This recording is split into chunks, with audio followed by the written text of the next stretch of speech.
go back and if it's a fundamental mistake or a schematic mistake, you're always going to go back and say, all right, now listen, this is why this is what you should have done, and this is why we do it. And the next time we do it, let's make sure we do it right.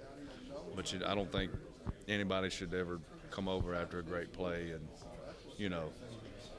come down the way you think that you should come down. You're going to correct the mistake, obviously, but a lot of times, man, that's just guys having fun and making plays. So if they're doing that, never lose sight that it is a game, So, man, thank you. Yes, sir. I know Chris Hall, so nice to meet you. I know you've watched a lot of game film. Been hearing you guys are going to focus on fundamentals a lot this spring. Where are you kind of at with your unit right now? Doing well. It's a lot of the things that we're doing is totally new. So I have to have a lot of patience, which I do in that situation. But the guys are doing great. They're taking it and they're kind of running with it. They have extra things they do. They're getting that done. I think it's a real eager group. It's a real hungry group. And I'm just talking about up front. But you have to lay the fundamental basic foundation of what you're trying to do. And there's some just basic fundamentals with D-line play that you have to before you can ever be good up front, that you have to get. There are some things that I think a lot of D-line coaches do, and then there's some things that are specific to the scheme, to our scheme, that we have to get taught, that there's a lot of carryover and a lot of redundancy and things like that. So it's been good so far, though. Did you like the personnel so far, like what they did on the film, like getting pushed in the backfield, stuff like that? It's really a drastic change in philosophy. So a lot of times it's hard. Like I understand the basic philosophy of what they were doing. I've always said this: a scheme wouldn't be a scheme if it didn't work somewhere. It's just whatever you choose, yours is. So, but ours is quite a bit different. So it's hard to tell on film because you know what they were asked to do, and there's nothing wrong with that. It's just totally different. So, but a couple of things. Now that's one thing I've seen, but the other thing is this. I think it's a really good group. They're hungry. They're wanting to learn, and I think the things we do, I think they're excited about because it gives them a little more freedom to get off the ball and go. So.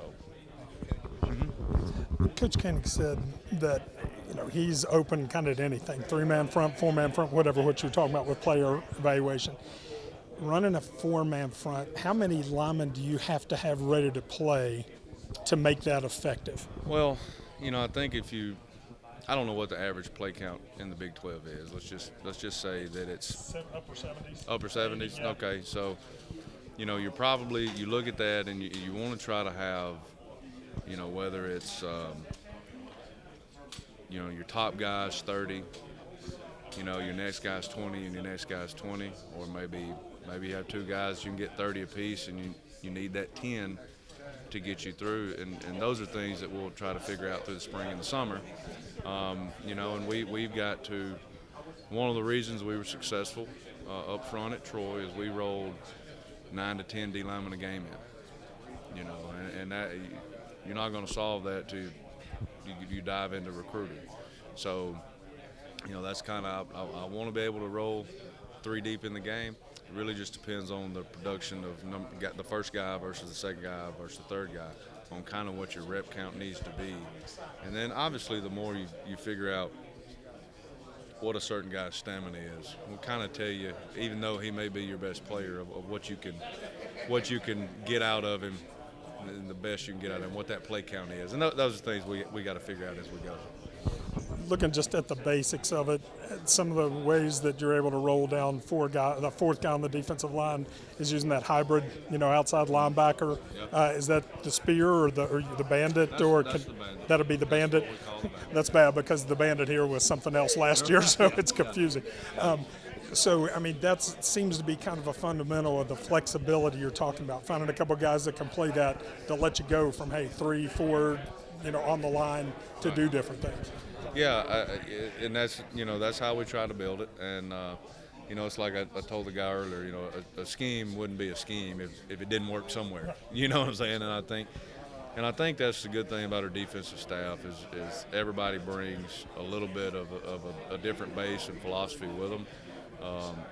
Up front, I've known Blake for a number of years. When I first met Blake, I was at East Mississippi Community College. I was a defense coordinator. I was a four-down guy. And my next year, I was more like what we are now, with a built like a 3-4. So I think you have to see the pieces that you've got, put the puzzle together, see what they're good at, what you can succeed at, and then kind of go from there.